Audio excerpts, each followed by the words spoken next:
지난 월요일 서울에서 제5차 한EU 과학기술 공동위원회가 열렸습니다. 이 과학기술 발전을 위한 전 세계 각국의 협력이 갈수록 중요해지고 있는 상황인데요. 그래서 오늘 과학 논평에서는 과학기술 분야의 국제 협력 활동에 대해서 알아보겠습니다. 한양대학교 과학기술정책학과 김상선 교수와 함께합니다. 어서 오십시오. 안녕하세요. 네, 요즘엔 각 나라에서 따로 연구하는 것 못지않게 국제 협력을 통해서 공동 연구를 했다 이런 발표가 많이 있는데 이 공동 연구, 국제 협력 어떤 점이 중요할까요? 우리나라 과학기술 투자가 이제 60조 원이 넘어서 네. 세계 6위권에 지금 다가 있고요. 또 GDP 대비 R&D 투자에서도 4.15%로서 전체 세계에서 최고 수준입니다. 그렇지만 이제 우리가 쓰는 이 전체 R&D 투자가 전 세계에서 쓰이는 투자의 약 한 3%입니다. 그 말인즉슨 나머지 97%가 나라 밖에서 쓰이고 있다는 얘기입니다. 네. 그러니까 3% 우리 가용 자원을 어떻게 선택과 집중 전략적으로 잘 쓰느냐 이것도 중요하지만 나머지 97%가 어디에 어떻게 쓰고 있는지 네. 모니터링하고 전략적으로 연계 협력하는 것이 굉장히 중요하지요. 그런 의미에서 이제 과학기술 국제 협력의 중요성은 아무리 강조도 지나침이 없고요. 특히 이제 미국, 일본, EU 이런 과학기술 선진국하고는 다양한 협력 경로를 통해서 협력을 활성화시키는 것이 굉장히 중요하다 말씀드릴 수 있습니다. 네, 그렇다면 이 과학기술 분야에 나타난 국제 협력 활동은 어떤 것들이 있을까요? 협력 활동은 이제 크게 여러 가지로 분류할 수 있는데요. 예를 들어서 이제 협력 대상 국가 측면에서 보면은 네. 양자 간 협력이 있고 EU라든가 OECD 이런 데하고 하는 다자 간 협력이 있을 수 있습니다. 그래서 양자 간 협력에는 특히 이제 선진국과 협력하는 게 있고 또 개도국과 협력하는 게 있고. 네네. 예전에 주로 저희는 이제 선진국과 협력을 많이 했었는데요. 최근에 와서는 이제 ODA 관련해서 개도국과도 협력을 지금 많이 하고 있고요. 남북 과학기술 협력도 광의의 개념에서 개도국 협력으로 포함시킬 수가 있겠죠. 예. 그거 외에 이제 협력 목적으로 봐서는 국익 발전을 위한 자국의 국익을 위한 협력이 있을 수가 있고 개도국을 돕는 협력도 그렇죠. 물론 있죠. 동시에 이제 최근에 문제가 되고 있는 메르스라든가 사스라든가 각종 그 지구촌이 당면하고 있는 전염 질환이라든가 또는 재난재해, 환경 문제 이런 문제를 해결하기 위해서 지구촌이 공동 대응해야 되겠다 그런 협력도 있겠죠. 예. 또 이제 어느 한 나라가 대응할 수 없는 문제들 예를 들어서 지금 국제 우주 정거장 ISS 문제라든가 또는 뭐 미래 핵융합 에너지를 개발하기 위한 이터라든가 또 유럽에 있는 유럽 입자물 연구소 선이라든가 이런 어떤 대형 빅사이언스 대형 과제에 대한 협력도 한 분야가 될 수 있습니다. 또 이제 협력 그 수단으로 볼 때는 어떤 특정 주제를 공동 연구를 한다든가 인력 교류라든가 정보 교류, 기술 이전, 또 협력센터의 설치 이런 다양한 협력 수단들이 있을 수가 있겠습니다. 예. 그런 맥락에서 지난 월요일이었습니다. 서울에서 제5차 한EU 과학기술 공동위원회가 열렸는데 여기서 어떤 내용들이 주로 오갔습니까? 네, 한EU 과학기술 공동위원회는 이제 매 2년마다 한국과 EU 간에 번갈아 가면서 개최가 되는데요. 네. 특히 이번 공동위원회는 지난 2013년에 이제 박근혜 대통령께서 유럽 순방하신 뒤에 후속 조치의 일환으로 포함되어 있습니다. 그래서 이번 한EU 공동위원회 때는 한EU 간에 다양한 협력 이슈들이 테이블 위에 올라와서 논의가 되는데요. 예.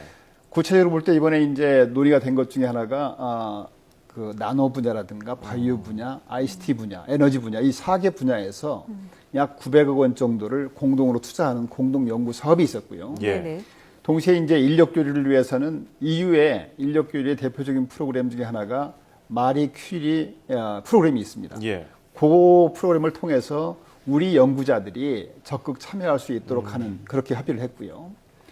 또 한 가지 좀 특이한 것은 이번에 한EU 기술 사업화 포럼을 개최해서 국내 연구소 창업 기업들이 유럽 진출할 수 있는 지원 방안을 협의를 했습니다. 예.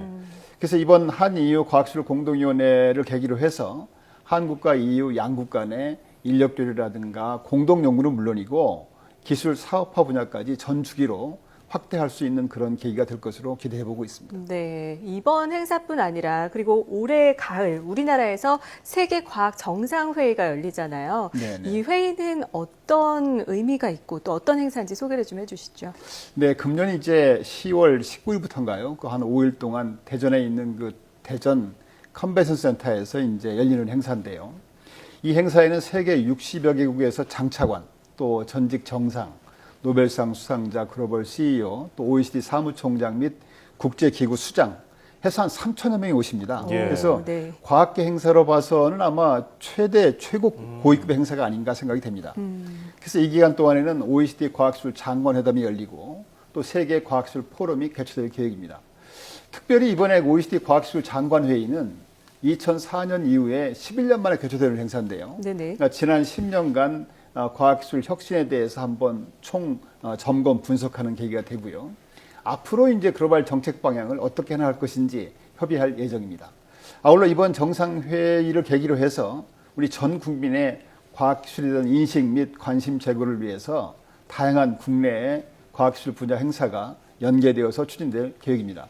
아무쪼록 이번 과학기술 정상회담을 차질없이 준비해서 우리의 과학기술계에서의 세계적인 리더십이라든가 위상을 제고할 수 있는 계기가 되기를 바라고 있습니다. 네, 모쪼록 성공적인 대회가 개최되길 기대를 해보겠는데요. 네. 이 국제 협력 이게 앞으로도 계속될 거란 말이죠. 이 어떤 점으로 어떤 방향으로 나가야 될지 간단하게 좀 들어볼까요? 뭐 잘하고 있겠지만 예. 저희들이 걱정하는 것들은 이제 이런 행사들이 외교 행사가 그렇지 않습니까? 보여주기식, 네네. 뭐 네네. 이렇게 거칠에만 있는 행사, 이벤트 행사 이래서는 안 되겠다 이제는. 네, 큰 정말 의미가 내실 없죠. 있는 윈윈할 수 있는 그런 것들을 해야 되는데 그러기 위해서는 철저하게 사전 준비를 해서 전략을 미리 구사해야 되겠다는 것이 하나의 포인트고요. 예. 두 번째는 아까 말씀드린 것처럼 최근에 이제 개도국과 협력도 많이 늘고 있는데 그냥 뭐 돕는 게 좋은 거다 이런 차원을 넘어서 네. 대상 국가를 어떻게 선정해야 되는지 또 어떤 사업을 해야 되는 건지 이것들을 우리 국익하고 연계해서 국가 전략과 연계해서 단순히 일회성 사업이 아니고 중장기적으로 추진될 수 있도록 스마트한 전략이 필요하다고 볼 수가 있습니다. 두 번째는 그 부처 간의 유기적인 협력인데요.